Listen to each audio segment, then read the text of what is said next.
देवेंद्रजींच्या वाढदिवसानिमित्त हे शिबिर आम्ही आयोजित केलेलं आहे। 5 जुलै ते 15 जुलै एकंदरीत 72 वॉर्ड्समध्ये 72 स्क्रीनिंग कॅम्प झालेत।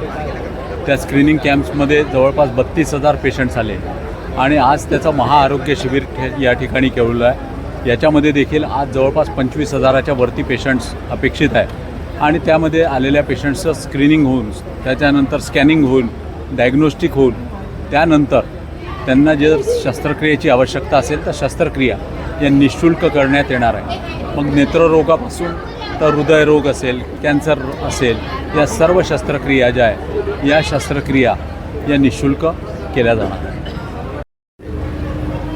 असं आहे की आमचे महाराष्ट्राचे लाडके मुख्यमंत्री आणि आमचे सगळ्यांचे नेते माननीय देवेंद्रजी फडणवीस यांच्या जन्मदिनाचा औचित्य साधून हा जो मेळावा आहे रोगनिदान शिबिराचा हा महामेळावा खऱ्या अर्थानं ज्याला म्हणता येईल की 3 मतदारसंघाचे काही जे रुग्ण आहेत त्यांची त्या भागात पूर्ण तपासणी झालेलं आणि त्याच्यानंतर आज इथे हे शिबिर होत आहे।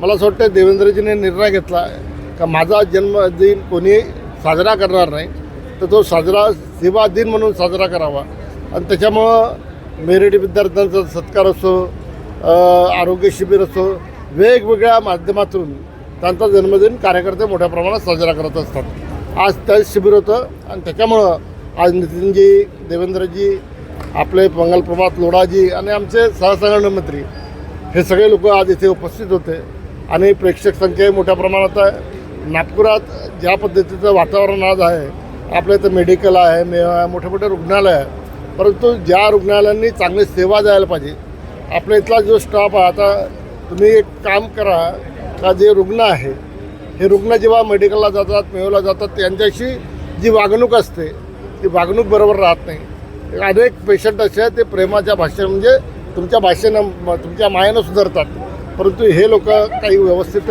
ट्रीटमेंट त्यांना देत नाही, परंतु वागणंही त्यांचं बरोबर नाही आणि त्याच्यामुळं हा निर्णय घेतला। आज तुम्ही पहा डिफेन्समध्ये ज्या पद्धतीनं प्रायव्हेटायझेशन झालं, आज डिफेन्सचे जे आयुध निर्माणीचे सगळं बंद झालं। आज तुम्ही बघितलं असेल की आज ज्या मोठ्या मोठ्या फॅक्टऱ्या या संदर्भात लागल्या, स्किल असलेले सगळे कार्यकर्ते म्हणजे लोक त्यांनी त्या डिफेन्सच्या प्रोजेक्टमध्ये लावले, सगळ्या प्रायव्हेट कंपन्या आणि मोठ्या प्रमाणात आज एक्सपोर्ट आपण करतो आहे।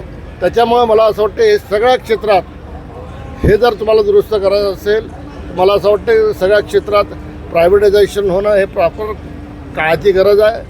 कारण मी एकदा सरकारी नोकरीला लागलो, मला वाटतं म्हणजे रिटायर्ड होईपर्यंत मला कोणी बिघडू शकत नाही, आम्ही त्या पद्धतीनं वागतो। त्याच्यामुळं अशा आरोग्य शिबिराच्या माध्यमातून कमीत कमी रुग्ण सरकारी हॉस्पिटलला जातील, कमीत कमी रुग्ण प्रायव्हेट हॉस्पिटलला जातील आणि त्यांना सेवा अशाच माध्यमातून मिळेल याची काळजी आपणही घ्यावी। आम्ही तर घेणारच आहोत, परंतु आपणही याचा अवेअरनेस सर्वसामान्यपर्यंत जर पोहोचवला, दरवर्षी जर कधी नितीनजी घेतात, कधी देवेंद्रजी घेतात, तर असे जे मोठे मोठे कॅम्प आहे त्या कॅम्पमध्ये जर जनता आली तर सर्वसामान्य जनतेला त्याचा फायदा होईल आणि त्यांना दिलासा मिळेल। मला अतिशय आनंद आहे की या ठिकाणी नागपूरमध्ये संदीपजी जोशी आणि संपूर्ण टीमने एक अतिशय चांगलं महाआरोग्य शिबिर आयोजित केलं।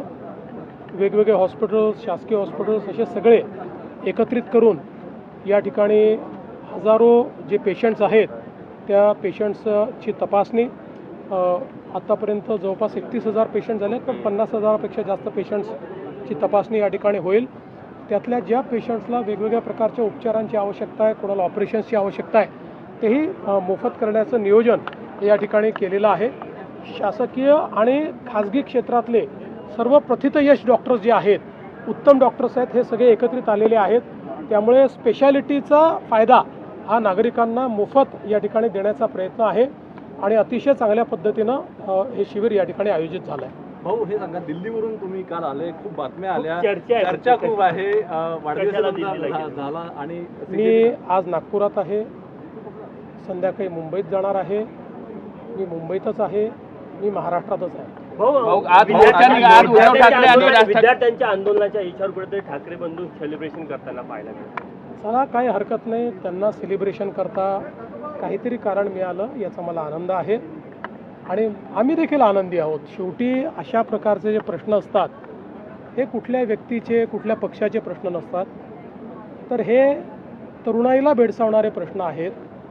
त्यामुळे त्या संदर्भात मोदीजींनी संवेदनशीलता दाखवत जे काही निर्णय केलेले आहेत, देशाचं हित महत्त्वाचं असतं ते लक्षात ठेवून अशा परिस्थितीमध्ये जे काही निर्णय करणं आवश्यक होतं ते सगळे निर्णय मोदीजींनी केले. आणि आता सोमवारी उद्या मला असं वाटतं की विधेयक देखील लोकसभेमध्ये त्या ठिकाणी मांडलं जाणार आहे की ज्यातनं पुढच्या काळामध्ये आमच्या तरुणाईचं जे भवितव्य आहे हे सुरक्षित राहण्याकरता कठोरतम कायदा हा देशाच्या आणि जगाच्या इतिहासात असा कायदा कुठेच झालेला नाही, असा कायदा करण्याचा जो काही निर्णय केलेला आहे मी खरोखर मोदीजींचे त्याबद्दल आभार मानतो. स्वतः म्हणतात की इंदिरा आघाडी ब्लॉक झाली आहे.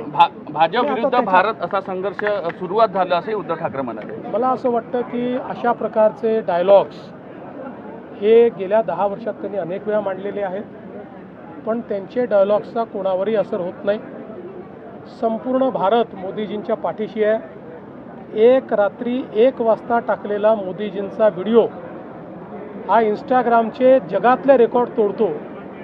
याच्यावरूनच लक्षात येतं की भारत कोणाच्या पाठीशी आहे. राज ठाकरे गडकरी मंचावर उपस्थित सर्व मान्यवर यांना सांगताना आनंद होतो की या महाआरोग्य शिबिराच्या यशस्वीतेकरिता जोपर्यंत सगळे डॉक्टर्स कार्यरत नव्हते तर त्याशिवाय हे यशस्वी होणे नव्हते. आदरणीय मान्यवर, या सर्व तज्ज्ञ डॉक्टर मंडळींचा सत्कार करणे हेही आपलं कर्तव्य. मी शासकीय वैद्यकीय महाविद्यालय व रुग्णालय नागपूरचे डॉक्टर राज गजभिये आणि डॉक्टर अविनाश गावंडे यांना या ठिकाणी मंचावर आमंत्रित करते. त्यांनी मंचावरती यावं. त्यानंतर इंदिरा गांधी शासकीय वैद्यकीय महाविद्यालय व रुग्णालय नागपूर डॉक्टर रवी चव्हाण, डॉक्टर नितीनजी शेंडे तयार राहतील. Doctor Prashant Joshi, doctor Nilesh Nagdive.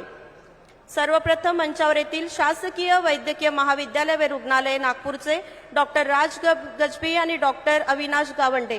आदरणीय मुख्यमंत्री महोदय, आदरणीय नितीनजी गडकरी साहेब आणि शिवप्रकाशजी, आपणास विनंती आहे की आपण डॉक्टर मंडळींचा या ठिकाणी सत्कार करावा, स्वागत करावं. माननीय मंगलप्रभातजी लोढा साहेब, शिवप्रकाशजी. इंदिरा गांधी शासकीय वैद्यकीय महाविद्यालय नागपूर श्री डॉक्टर रवींद्र चव्हाण, डॉक्टर नितीन शेंडे. एम्स नागपूरचे डॉक्टर प्रशांत जोशी, डॉक्टर निलेश नागदिवे. यानंतर लता मंगेशकर हॉस्पिटलची डॉक्टर मंडळी तयार राहतील. लता मंगेशकर हॉस्पिटल नागपूर. डॉक्टर इंदिरा गांधी शासकीय वैद्यकीय महाविद्यालय डॉक्टर रवी चव्हाण, डॉक्टर नितीन शेंडे सर्जन, डॉक्टर नितीन शेंडे. एम्स नागपूरचे डॉक्टर प्रशांत जोशी, डॉक्टर निलेश नागदिवे यांचा सन्मान संपन्न होतोय. Lata Mangeshkar hospital Nagpur doctor Anuj Tiwari, doctor Sejal मित्रा, doctor Nivrutti Rathod civil surgeon. या तज्ज्ञ डॉक्टर मंडळींचा सुद्धा सन्मान आदरणीय नितीनजी गडकरी साहेब, आदरणीय मुख्यमंत्री नामदार श्री देवेंद्रजी फडणवीस साहेब, श्री शिवप्रकाशजी, आमचे अमरावतीचे पालकमंत्री बावनकुळे साहेब, आदरणीय मंगलप्रभातजी लोढा सर्व मान्यवर करतील. नागपूर महानगरपालिका नागपूरचे डॉक्टर दिलीप सेलोकर, डॉक्टर दिलीप सेलोकर मंचावर येतील. त्यानंतर national cancer institute Nagpur doctor Sameer Shrirangwar मंचावरती येतील. Doctor Nivrutti Rathod civil surgeon यांचा सन्मान या ठिकाणी संपन्न होतोय. नागपूर महानगरपालिका Nagpur doctor Dilip Selokar. National cancer institute Nagpur doctor Sameer Shrirangwar. त्यानंतर डॉक्टर शशिकांत शंभरकर उपसंचालक आरोग्य विभाग.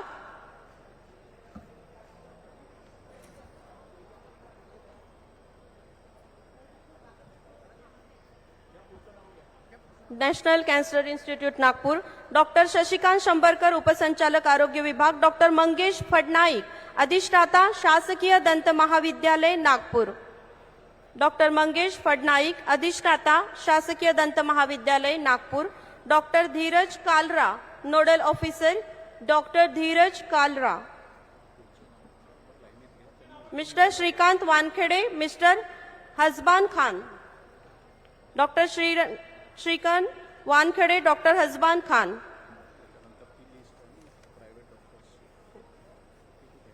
यानंतर मंचावरती येतील doctor Prashant Jagtap, cardiologist doctor Prashant Jagtap, neurosurgeon doctor Pramod Giri, senior neurosurgeon doctor Lokendra Singh, doctor Sanjay Ramteke, doctor Pramod Mundada, doctor Sandeep Khanjode, doctor Yogesh Deshmukh, orthopaedic doctor Unmesh Mahajan, doctor HM Mardikar, cardiologist.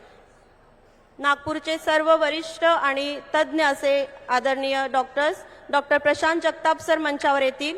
Doctor Pramod Giri, doctor Lokendra Singh, doctor Sanjay Ramteke, doctor Pramod Mundada, doctor Sandeep Khanjode, doctor Yogesh Deshmukh, doctor Unmesh Mahajan आणि डॉक्टर HM मार्डीकर सर्व तज्ज्ञ डॉक्टर मंडळींचं या ठिकाणी मनपूर्वक आभार आहे, अभिनंदन आहे. यानंतर 100 व्हीलचेअर दिव्यांगांना देणारे शिवशक्ती सेवा फाउंडेशन पालघर श्री राजेशजी दुबे मंचावर येतील. हो, श्री राजेश दुबे आलेले आहेत.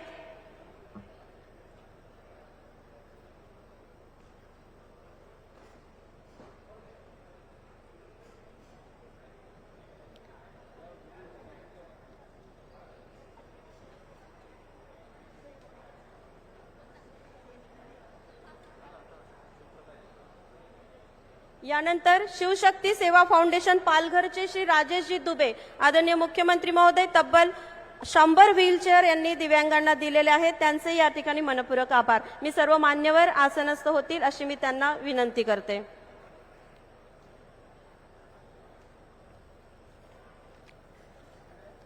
यानंतर इसके पश्चात हम सभी के बीच उपस्थित आदरणीय श्री शिव प्रकाश जी, मैं आपसे अनुरोध करूंगी कि आप हम सभी को संबोधित करें, अनुग्रहित करें. आदरणीय श्री शिव प्रकाश जी. राष्ट्रीय सह संगठन मंत्री आदरणीय श्री शिव प्रकाश जी. भारत माता की, पीछे तक जोर से बोलिए, भारत माता की. आज के इस चिकित्सा सेवा के लिए समर्पित आयोजन के अंदर मंच पर उपस्थित हमारे यशस्वी मुख्यमंत्री आदरणीय देवेंद्र जी, देश भर के अंदर इंफ्रास्ट्रक्चर का जाल बिछाने वाले लोकप्रिय नेता श्री नितिन गडकरी जी, प्रदेश सरकार के अंदर मंत्री आदरणीय चंद्रशेखर बामनकुले जी, मंगल प्रभात लोढ़ा जी, भारतीय जनता पार्टी के महानगर अध्यक्ष और नागपुर के प्रथम नागरिक मेयर, मंच पर उपस्थित सभी श्रेष्ठ महानुभाव, सभागार के अंदर उपस्थित सभी नागपुर के संभ्रांत नागरिकगण, अभी जिनको सम्मानित किया गया ऐसे सभी चिकित्सकगण, पत्रकार बंधुओं, आज ये सौभाग्य का दिन है कि मुख्यमंत्री देवेंद्र जी के जन्म दिवस के अवसर पर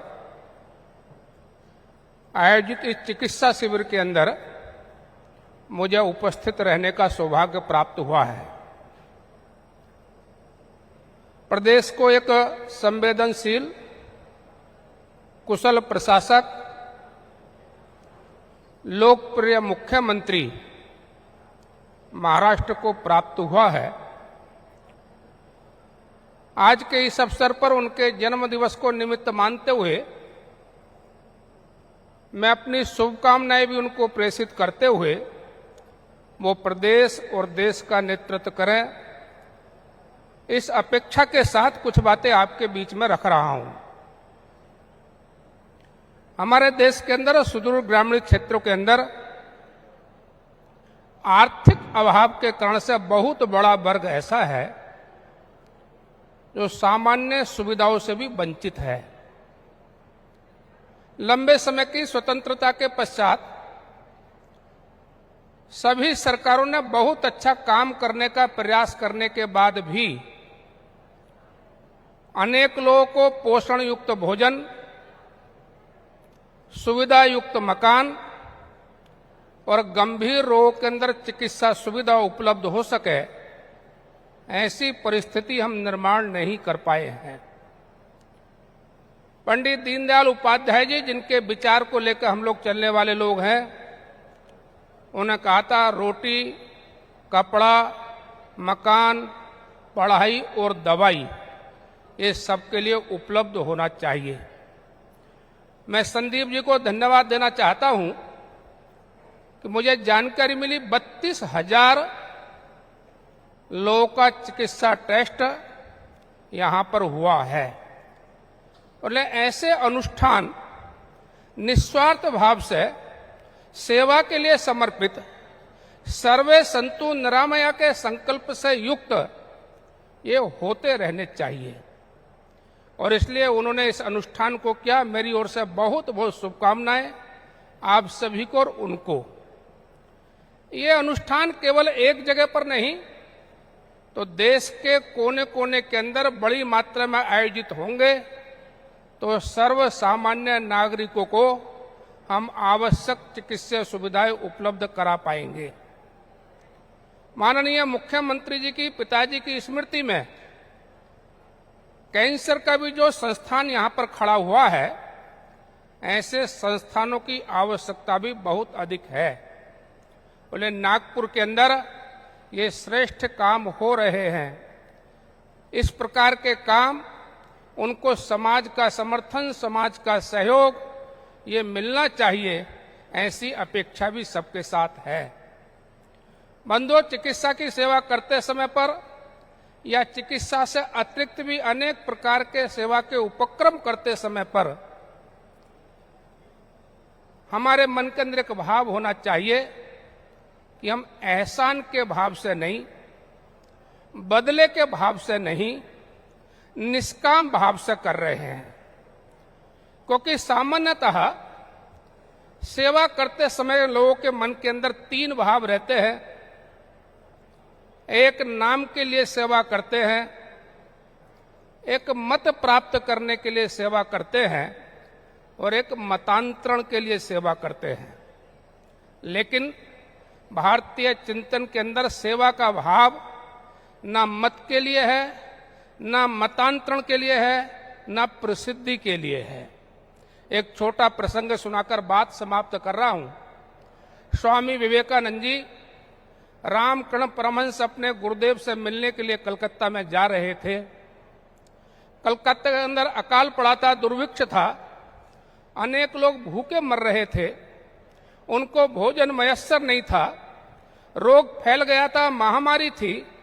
इस कारण से चिकित्सा सुविधा भी उपलब्ध नहीं थी और चिकित्सा अभाव के कारण से भी लोग मर रहे थे। विवेकानंद ने रामकृष्ण परमहंस से पूछा कि गुरुदेव, भगवान भी कैसे हैं? एक तरफ विशाल अट्टालिकाएं हैं, तो दूसरी तरफ भूख और चिकित्सा के बिना मरते हुए लोग हैं। तो रामकृष्ण परमहंस ने उनसे पूछा कि ये देखने के बाद तुझे कैसा लगा? तो उनका उत्तर था, मेरे मन में दया का भाव आता है। ये सुनने के बाद ठाकुर रामकृष्ण परमहंस बहुत नाराज हो गए। उनका तू मूर्ख है, तू कौन है जो इन पर दया करेगा? तो विवेकानंद को लगा शायद मुझसे कुछ गलती हो गई है। उन्होंने पूछा, गुरुदेव मैंने कुछ गलती की है क्या? उन्होंने कहा, तूने गलती की है। दया का भाव उसके मन में आता है जो अपने को बड़ा मानता है। तो तू कौन है दया करने वाला? तू तो केवल इनकी सेवा कर सकता है, तेरा सेवा का ही अधिकार है। और इसलिए बंधु, सेवा का भाव मन में लेकर निष्काम भाव से देश के अंदर ये सेवा का अनुष्ठान जितना अधिक बढ़ेगा, उतना ही देश विकसित भारत की ओर विकसित होगा। हम सभी इस संकल्प को लें, जहां भी अवसर है वहां सहभागी बने।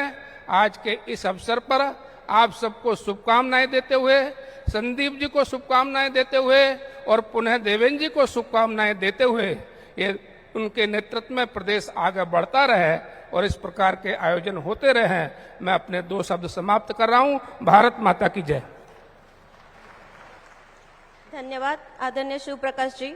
मंडळी, या शिबिराची जबाबदारी सांभाळली ती सन्माननीय आमदार माजी आमदार संदीप जोशी सर आणि संयोजन समितीने। या संपूर्ण शिबिराला येणाऱ्या रुग्णांच्या आरोग्याची जबाबदारी सांभाळली ती तज्ञ डॉक्टरांनी।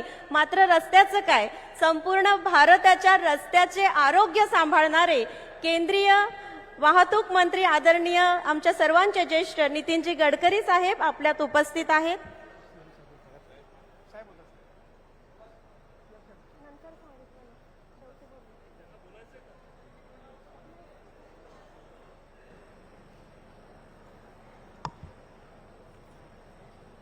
आपले लोकप्रिय मुख्यमंत्री आदरणीय देवेंद्र फडणवीस, मंचावर उपस्थित आदरणीय पालकमंत्री आदरणीय बावनकुळेजी, माननीय मंत्री लोढाजी, आपल्या महापौर, मंचावर उपस्थित सर्व खासदार आमदार आणि उपस्थित सर्व बंधूंना आणि भगिनींना, आपल्या समाजामध्ये आजही मोठ्या प्रमाणावर असे गरीब लोक आहेत की जे स्वास्थ्यविषयक सुविधा याचा फायदा घेऊ शकत नाही। विशेषतः अनेक ऑपरेशन्स असे आहेत की जे खाजगी हॉस्पिटलमध्ये करण्याकरता मोठ्या प्रमाणावर जी आर्थिक स्थिती असायला पाहिजे ती सामान्य गरीब माणसाची नाही आहे आणि म्हणून अशा सगळ्यांना मदत करावी या भावनेतून माननीय मुख्यमंत्र्यांनी विशेषतः त्यांच्या योजनेतून अनेक ठिकाणी मदत केली आहे। डायलिसिसचं काम असेल किंवा प्रधानमंत्र्यांनी केलेल्या आयुष्य योजनेतल्या योजना असतील, या सगळ्यांच्या माध्यमातून अतिशय उत्तम रीतीने गरीब लोकांना एक आधार मिळालेला आहे। मी फक्त माननीय मुख्यमंत्र्यांना एवढी विनंती करीन की कॅन्सरच्या रुग्णांकरता ज्या कॅप्सूल्स आहे आणि जे इंजेक्शन आहे त्याची किंमत लाखोनी आहे। 1.5 ते 2 लाख रुपये कॅप्सूलची किंमत आहे आणि इंजेक्शनची किंमत पण 2.5 ते 3 लाखाच्या पर्यंत जाते। अनेक लोक त्यांना मरण पत्करावं लागतं पण हे औषध घेण्याची क्षमता नाही आहे। महाराष्ट्र सरकारने आपल्या भागात मोठ्या प्रमाणात फार्मास्युटिकल इंडस्ट्रीज आहेत, पण त्याचं जे इंटरनॅशनल पेटंट आहे त्याची किंमत जास्त असल्यामुळे आपल्याकडे कॉस्ट जास्त पडते। पण जे अनडेव्हलप देश आहेत तिथे पेटंटची रॉयल्टी काही लागत नाही, त्यामुळे बांगलादेशमध्ये त्याची किंमत स्वस्त आहे। आपण काही मार्ग काढून बांगलादेशमधूनही आपण इम्पोर्ट केलं तरी या विशेषतः गरीब लोकांना याचा फायदा मिळणार आहे। दुसरी अजून एक गोष्ट अशी की आज आपल्या अमेरिकेतल्या एका भारतीयाने एक चष्मा विकसित केलेला माझ्याकडे सकाळी तो घेऊन आला आणि आंधळ्या माणसाने तो चष्मा घातला तर त्याला दिसायला लागतं। त्यामुळे आज समाजात मोठ्या प्रमाणावर अंध लोक आहेत आणि म्हणून या चष्म्याबद्दलचे पण सगळे सर्टिफिकेट्स आलेले आहेत। काही लोकांवर त्याची ट्रायलही पण करता येईल। विशेषतः ज्या लोकांना कानाने ऐकू येत नाही त्याच्या मशीन्स मोठ्या प्रमाणावर येऊन आपण जवळपास नागपूर शहरात 25,000च्या वरती अशा मशीन्स वाटल्या आहेत। त्यामुळे अनेक लोकांची ऐकण्याची सोय झालेली आहे। यामध्ये सिकल सेल आणि थॅलिसेमिया हा विशेष रूपाने आपल्या भागातल्या ट्रायबल आणि शेड्यूल कास्ट कम्युनिटीमध्ये मोठ्या प्रमाणावर रोग आहे।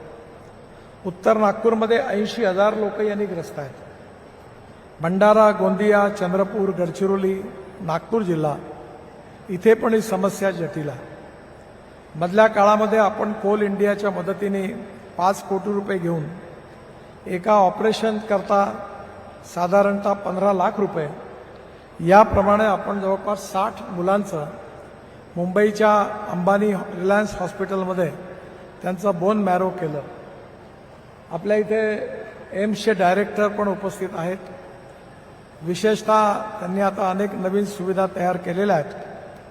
यामध्ये बोन मॅरोची देखील व्यवस्था मोठ्या प्रमाणावर झाली तर अनेक बालकांचे आपण प्राण पण वाचवू शकतो.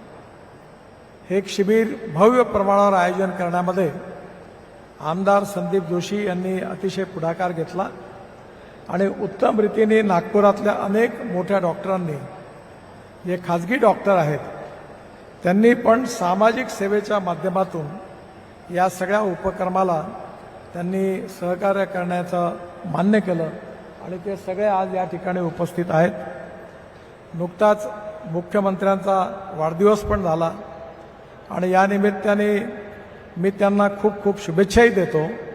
आणि त्यांनी हा निर्णय घेतला की या निमित्ताने आपल्या समाजातले जे शोषित आहे, पीडित आहे, दलित आहेत, गोरगरीब जनता आहे, त्यांची सेवा आपण करण्याकरता याचा उपयोग केला पाहिजे. आणि त्यातून त्यांनी मुख्यमंत्री निधीतूनही मदत केली, अन्य मार्गाने पण मदत केली आणि आज या शिबिराचं आयोजन यशस्वीपणे या ठिकाणी होत आहे. त्याबद्दल संदीप जोशी यांच्या नेतृत्वाखाली ज्या सगळ्यांनी या प्रकल्पाला सहकार्य केलं त्यांना धन्यवाद देतो. शासकीय यंत्रणेने आणि विशेषतः प्रायव्हेट डॉक्टरांनी देखील यात मदत केली, याबद्दल त्यांनाही पुन्हा एकदा धन्यवाद देतो. आणि पुन्हा एकदा आपल्या सगळ्यांच्या जीवनामध्ये स्वास्थ्यविषयक ज्या तक्रारी आहेत त्या दूर होतील आणि तुम्हाला सगळ्यांना सुखमय आणि आनंदमय जीवन प्राप्त व्हावं अशी ईश्वरचरणी प्रार्थना करून मी माझं भाषण संपवतो. धन्यवाद. नमस्कार. आदरणीय नितीनजी गडकरी साहेब. मंडळी, जिथे सत्तेपेक्षा सेवेला मान असतो, जिथे पदापेक्षा जनतेचे आरोग्य अधिक महत्त्वाचे असते, तिथे वाढदिवस हा केकने नाही तर सेवा संकल्पाने, सेवा कार्याने साजरा होतो. मी यानंतर मनोगत व्यक्त करण्याकरिता सहर्ष आमंत्रित करते असे लोकनेते, आपल्या महाराष्ट्र राज्याचे दूरदृष्टी नेतृत्व, आदरणीय मुख्यमंत्री नामदार श्री देवेंद्रजी फडणवीस साहेब. टाळ्या अशा शेवटपर्यंत वाजल्या पाहिजे. हिंदवी स्वराज्याचे सरसंस्थापक छत्रपती शिवरायांना मानाचा मुजरा करतो. भारतीय राज्यघटनेचे शिल्पकार भारतरत्न डॉक्टर बाबासाहेब आंबेडकर यांना मानवंदना अर्पित करतो. आजच्या या महाआरोग्य शिबिराच्या कार्यक्रमामध्ये मंचावर उपस्थित असलेले आपल्या सर्वांचे लाडके नेते, संपूर्ण भारतामध्ये विकास पुरुष म्हणून ज्यांना ओळखलं जातं असे केंद्रीय मंत्री आदरणीय नितीनजी गडकरी, राष्ट्रीय सहसंघटन मंत्री आदरणीय शिवप्रकाशजी, आपले पालकमंत्री चंद्रशेखर बावनकुळेजी, मंत्रिमंडळातील आमचे सहकारी मंगलप्रभात लोढाजी, शिवाजी शिक्षण संस्थेचे अध्यक्ष डॉक्टर हर्षवर्धन देशमुख, महापौर नीताताई ठाकरे, डॉक्टर अजितजी गोपछेडे, संजयजी भेंडे, राजूजी पोद्दार, डॉक्टर विकासजी महात्मे, दयाशंकरजी तिवारी, नानाजी शामकुळे, गिरीशजी व्यास, लीलाताई हातीबेड, शिवानीताई दाणी, विनोदजी कन्हेरे, विनोदजी बघेल, रितेशजी गावंडे, रितेश पांडे, श्री विपिन इटनकर, श्री कुमार आशीर्वाद, ज्यांनी ही संकल्पना मांडून अतिशय उत्तम अशा प्रकारचं हे महाआरोग्य शिबिर या ठिकाणी घेतलं, ते संदीपजी जोशी. या ठिकाणी उपस्थित सर्व सन्माननीय डॉक्टर्स, त्यासोबत महाआरोग्य शिबिराच्या टीममध्ये काम करणारे सर्व नगरसेवक, पदाधिकारी, कार्यकर्ते, सर्व आरोग्यसेवक आणि उपस्थित सर्व भगिनी आणि बंधूंनो, मला अतिशय आनंद आहे की नागपूरमध्ये संदीपजींच्या नेतृत्वात एक अतिशय उत्तम अशा प्रकारचा कार्यक्रम घेण्यात आला आणि या महाआरोग्य शिबिराच्या माध्यमातून 31,000 रुग्णांची तपासणी आणि तपासणीनंतर जर त्यातल्या काही लोकांना कुठल्या उपचाराची आवश्यकता असेल तर ते उपचार देण्याची व्यवस्था अशा पद्धतीनं हे शिबिर घेण्यात आलं. आता याचा पुढचा भाग म्हणून 4,500 ते 5,000 ज्या पेशंट्सला विविध प्रकारचे इंटरव्हेन्शन्स, ऑपरेशन्स, प्रोसिजर्स याची आवश्यकता आहे ती देखील पूर्णपणे निशुल्क देण्यात येईल. खरं तर महाआरोग्य शिबिराच्या पाठीमागची भूमिकाच ही आहे की समाजातल्या शेवटच्या व्यक्तीला तज्ज्ञ आरोग्य सेवा उपलब्ध झाली पाहिजे. आज आपण वेगवेगळ्या योजना चालवतो. सरकारचे हॉस्पिटल्स आहेत, मेडिकल कॉलेजेस आहेत, अनेक धर्मदाय संस्था उत्तम काम करत आहेत. पण या सगळ्या लोकांना एका ठिकाणी जर आणलं तर त्यातनं समाजातला जो मध्यमवर्गीय आहे, गरीब आहे, शेवटचा व्यक्ती आहे यांना त्यातनं एक सुविधा मिळते. एका छताखाली सर्व प्रकारच्या इंटरव्हेन्शन्स करता, सर्व प्रकारच्या व्याधींकरता तज्ज्ञ डॉक्टर त्या ठिकाणी मिळतात आणि चांगल्या पद्धतीनं कुठल्याही व्यक्तीला पुढे जर उपचार आवश्यक असतील तर त्याची दिशा देखील त्या ठिकाणी मिळते. आणि म्हणूनच हे महाआरोग्य शिबिर एक प्रकारे लोकांकरता वरदान म्हणूनच या ठिकाणी या शिबिराने काम केलं. आणि मला अतिशय आनंद आहे आपल्या सगळ्या शासकीय संस्था असतील, मेडिकल कॉलेज असेल, मेयो असेल, एम्स असेल किंवा वेगवेगळ्या आपल्या धर्मदाय संस्था असतील, या सगळ्या संस्थांनी मिळून या ठिकाणी सर्व तज्ज्ञ डॉक्टर्स एकत्रित आणले आणि त्यामुळेच अतिशय चांगल्या पद्धतीनं आपल्याला हा कॅम्प या ठिकाणी करता आला. आपल्याला कल्पना आहे की महाराष्ट्र सरकारने आणि केंद्र सरकारने खूप मोठ्या प्रमाणात आरोग्याच्या योजना चालवल्या. प्रधानमंत्री जनारोग्य योजना असेल किंवा महाराष्ट्रातली महात्मा फुले जनारोग्य योजना असेल, महाराष्ट्रातल्या 12 कोटी लोकांना या योजनेचं युनिव्हर्सल कव्हरेज आपण दिलंय. मागच्या काळामध्ये 1200 वरनं जवळपास 2300 आजार हे आता या योजनेमध्ये समाविष्ट केले आहेत. या 2300 आजारांमध्ये मोठ्या प्रमाणात ज्याच्यात शस्त्रक्रिया लागते अशा प्रकारचे आजार देखील आहेत. आणि या सगळ्या आजारांकरता 5 लाखापर्यंतचा उपचार हा मोफत देण्याचं काम आपण सुरू केलं. हॉस्पिटलची संख्या मोठ्या प्रमाणात वाढवली. पूर्वीपेक्षा तिप्पट हॉस्पिटल आता आपण केले आहेत की ज्या हॉस्पिटल्समध्ये, खाजगी हॉस्पिटलमध्ये किंवा धर्मदाय हॉस्पिटलमध्ये देखील या प्रकारची सेवा आपण उपलब्ध करून देतो. आणि अतिशय सोप्या पद्धतीनं त्याचं कार्ड देखील आपण प्रत्येक व्यक्तीला देतो. आणि यासोबत मी ज्यावेळेस मागच्या टर्मला मुख्यमंत्री झालो त्यावेळी आपण मुख्यमंत्री सहायता निधी या उपक्रमाला विस्तारित केलं. मला सांगताना आनंद वाटतो की आपण जर आता या टर्मला मी मुख्यमंत्री झालो तेव्हापासून विचार केला तर या 1.5 वर्षामध्ये जवळपास 57,000 रुग्णांना 452 कोटी रुपये हे आपण या मुख्यमंत्री सहायता निधीच्या माध्यमातून दिले आहेत. जिथे गरिबाकरता कुठलीही व्यवस्था नाही अशा वेळी हा निधी आपण पुढे करतो.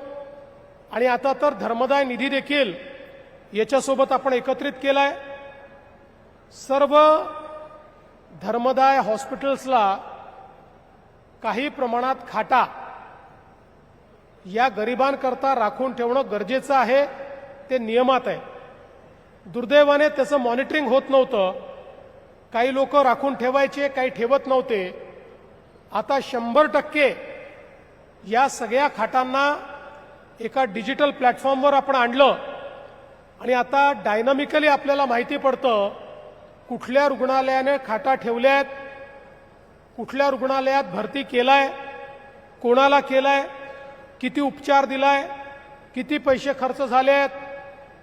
त्यामुळे आता धर्मदाय हॉस्पिटलमध्येही अनेक ऑपरेशन्स हे मोफत करण्याचं काम आपण सुरू केलं आहे. मला या गोष्टीचं समाधान आहे की जवळपास 10,000 असे आहेत की ज्या आजारांना 5 लाखामध्ये आपण बचवू शकत नाही, अशा आजारांकरता ऑपरेशन करता आपण शासनाच्या या योजनेतनं 9 लाख रुपयापर्यंत मदत करणं सुरू केलं आहे आणि काही प्रोसिजर्समध्ये 35 लाख रुपयापर्यंतची मदत देखील आता आपण देतो. म्हणजे गरिबाला पैसे नाहीत म्हणून त्या ठिकाणी ऑपरेशन विना राहावं लागणार नाही, अशा पद्धतीची व्यवस्था केली आहे. वेगवेगळ्या पद्धतीचे जे ऑपरेशन्स आहेत, मग कॉक्लिअर इम्प्लांट असेल, आपल्याला कल्पना आहे की आपण अनेक वेळा मूकबधीर विद्यार्थी पाहतो, मुलं पाहतो, त्यांना ऐकू येत नाही म्हणून ते बोलू शकत नाही. लहानपणी ऐकून न आल्यामुळे त्यांना त्या ठिकाणी स्पीच त्यांची तयार होत नाही, शब्द त्यांना बोलता येत नाही आणि म्हणून ते त्या ठिकाणी मुके देखील होतात. पण लहान वयामध्ये जर त्यांचा कॉक्लिअर इम्प्लांट केलं तर त्यांना हळूहळू ऐकायला यायला लागतं आणि त्यामुळे त्यांना बोलताही यायला लागतं. आणि म्हणून हे जे कॉक्लिअर इम्प्लांटचे ऑपरेशन्स आहेत, ज्याला 6 लाख, 8 लाख, 10 लाख रुपये लागतात, सगळ्या बालकांमध्ये जिथे आवश्यकता आहे निशुल्क, एकही पैसा न घेता हे कॉक्लिअर इम्प्लांटचे ऑपरेशन आपण करणं सुरू केलं, जेणेकरून किमान पुढच्या पिढीमध्ये कोणीही मूकबधीर त्या ठिकाणी राहणार नाही. तर या आजारावर 100% आपण त्या ठिकाणी विजय मिळवू शकतो. अशा दृष्टीनं पुढच्या टप्प्यामध्ये लहान मुलांचं स्क्रीनिंग करायचं आणि त्या स्क्रीनिंगमध्ये कोणी जर अशा प्रकारच्या डिझॅबिलिटीने ग्रसित आपल्याला आढळला तर त्याचं पूर्ण त्या ठिकाणी पैसे खर्च करून कॉक्लिअर इम्प्लांट करायचा, जेणेकरून अशा पद्धतीनं मूक आणि बधीर असे जी बालकं आहेत ती बालकं आपल्या समाजामध्ये संघर्षरत राहणार नाहीत.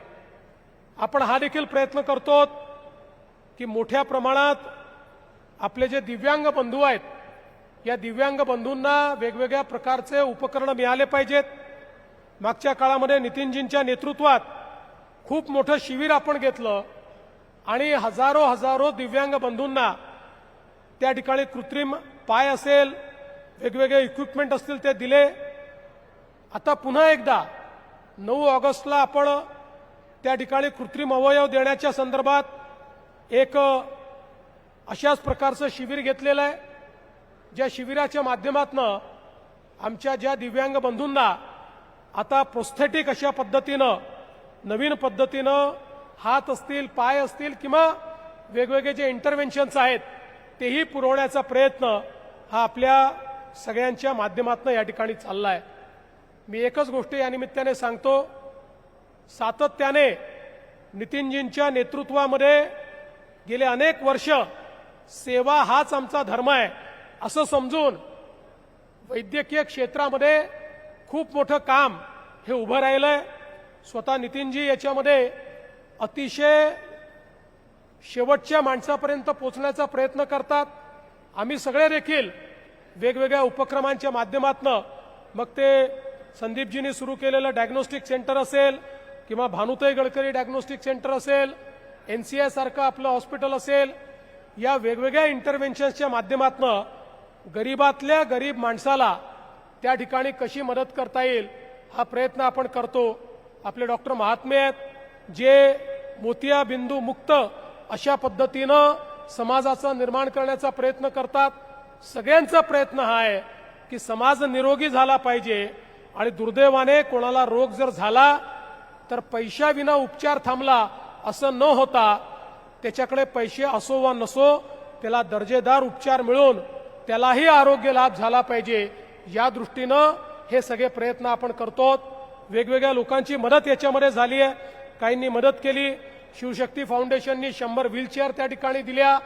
कोणी आर्थिक मदत केली, कोणी औषधाच्या रूपाने केली. गोपचेळे साहेबांनी त्या ठिकाणी ती कार्डियक ॲम्ब्युलन्स भेट दिली. या सगळ्यांचे, अनेक लोकांचे कदाचित नावं मी घेतले नसतील, पण त्यांचे मी मनापासून आभार मानतो.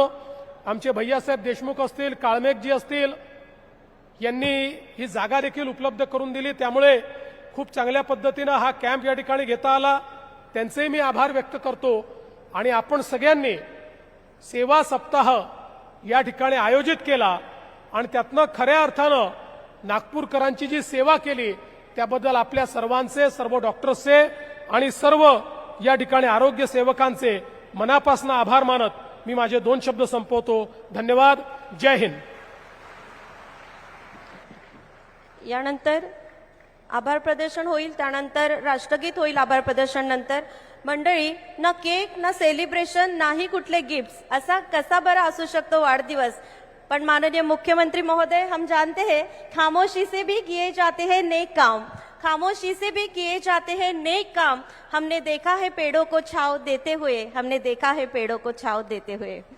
नेहमींच्या शब्दात आदरणीय मुख्यमंत्री महोदय संपूर्ण महाराष्ट्राकडून एवढ्याच शुभेच्छा देईल की जे जे तुम्हाला हवं देवेंद्रजी ते ते तुम्हाला मिळू देत, जे जे तुम्हाला हवं ते ते तुम्हाला मिळू देत. भाग्यवान या शब्दाचा अर्थ देशाला तुमच्याकडे बघून कळू देत, तुमच्याकडे बघून कळू देत. यानंतर आभार प्रदर्शन करिता मी आमंत्रित करते या महाआरोग्य शिबिराचे सहसंयोजक नगरसेवक तथा महामंत्री भाजपा श्री रितेश गावंडे यांना. आणि त्यानंतर मंडळी, या सेवा सप्ताहात आयोजित असलेल्या या सेवा परमोधर्य कार्याला, या लोकोत्सवाचं या समारोपाचं समारोप करूयात ते आपण राष्ट्रगीताने. धन्यवाद. खऱ्या अर्थाने कुठलाही रुग्ण पैशाच्या अभावी उपचारापासून दूर राहिला नाही पाहिजे की उपचाराअभावी राहिला नाही पाहिजे असे नेहमी म्हणणारे आणि त्याच्यासाठी लागणाऱ्या सर्व प्रकारच्या सुविधा उपलब्ध करून देणारे, मग मुख्यमंत्री सहायता निधी असेल, महात्मा फुले जन आरोग्य योजना असेल, आयुष्यमान भारत योजना असेल किंवा संपूर्ण महाराष्ट्रातील मेडिकल कॉलेजेसचं अद्ययावतीकरण असेल किंवा सिव्हिल हॉस्पिटलचं अद्ययावतीकरण असेल किंवा NCI सारखी संस्था असेल, त्यानंतर गंगाधरराव फडणवीस डायग्नोस्टिक सारखी संस्था असेल, या प्रकारच्या मोठ्या प्रमाणातल्या वैद्यकीय क्षेत्रातील रुग्णांना व्यवस्था उभा करून त्या रुग्णांना न्याय देणारे आपले लाडके मुख्यमंत्री माननीय देवेंद्रजी फडणवीस साहेब यांचं मी आभार मानतो. त्याचप्रमाणे या आपल्या लाडके नेते माननीय नितीनजी गडकरी साहेब यांचा सुद्धा मी आभार मानतो. जोही रुग्ण येईल त्याला लगेच मदत करायची असं माननीय नितीनजीचं म्हणणं असतं नेहमी. त्याचप्रमाणे आपले राष्ट्रीय सहसंघटन मंत्री शिवप्रकाशजी, माननीय पालकमंत्री बावनकुळे साहेब, त्याचप्रमाणे माननीय मगनप्रभातजी लोढा साहेब, माननीय महापौरताई, सर्व उपस्थित आमदार, खासदार, जिल्हाधिकारी साहेब, त्याचप्रमाणे सर्व पदाधिकारी, या शिबिराला प्रत्यक्ष अप्रत्यक्षपणे ज्यांनीही मदत केली असे government medical college, IGMC college, Lata Mangeshkar college, AIIMS hospital, त्याचप्रमाणे मुख्यमंत्री सहायता निधी, त्याचप्रमाणे जिल्हा प्रशासन, सिव्हिल सर्जन, याचप्रमाणे सर्व कार्यकर्ते, पदाधिकारी, ज्या सर्वांनी या शिबिराला मदत केली त्या सर्वांचं सुद्धा मी धन्यवाद मानतो आणि समोरील राष्ट्रगीताला सुरुवात करावी अशी मी विनंती करतो. आपण सर्वांनी आहात त्या जागेवरती उभं राहावं. आजचं हे शिबिर म्हणजे केवळ कार्यक्रम नाही तर निरोगी महाराष्ट्राच्या दिशेने टाकलेलं हे संवेदनशील आणि समाजहिताचं एक अर्थपूर्ण पाऊल आहे. मी आपल्या सर्वांना विनंती करते की आपण या ठिकाणी सगळ्यांनी राष्ट्रगीताला सुरुवात करावी. जनगण मन अधिनायक जय हे भारत भाग्य विधाता, पंजाब सिंध गुजरात मराठा द्राविड उत्कल गंगा, विंध्य हिमाचल यमुना गंगा उच्चल जलधि तरंगा, तव शुभ नामे जागे, तव शुभ आशीष मागे, गाहे तव जय गाथा, जन गण मंगलदायक जय हे भारत भाग्य विधाता, जय हे जय हे जय हे जय जय जय जय हे. भारत माता की। सुर में भी साधना का शेष रहना चाहिए, हम रहे या ना रहे ये देश रहना चाहिए। धन्यवाद।